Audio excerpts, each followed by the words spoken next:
ఇక phone tapping కేసులో SIT విచారణకు హాజరయ్యేందుకు కేంద్ర మంత్రి బండి సంజయ్ సమయం కోరారు. పార్లమెంట్ సమావేశాల కారణంగా రేపు విచారణకు రాలేనని సిట్కు బండి సంజయ్ లేఖ రాశారు.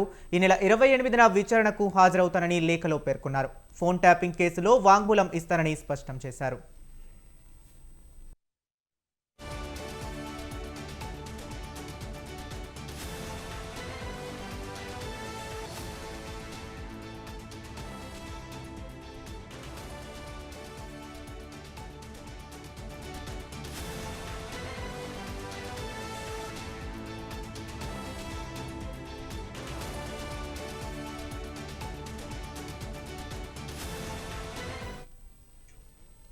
ఫోన్ ట్యాపింగ్ కేసులో బండి సంజయ్ను సాక్షిగా పిలిచారు సిట్ అధికారులు. ఈ నెల 24న వాంగ్మూలం ఇవ్వాలని కోరారు. అయితే ఈ నెల 28న సిట్ ముందుకు వచ్చి వాంగ్మూలం ఇస్తానని బండి సంజయ్ లేఖలో స్పష్టం చేశారు.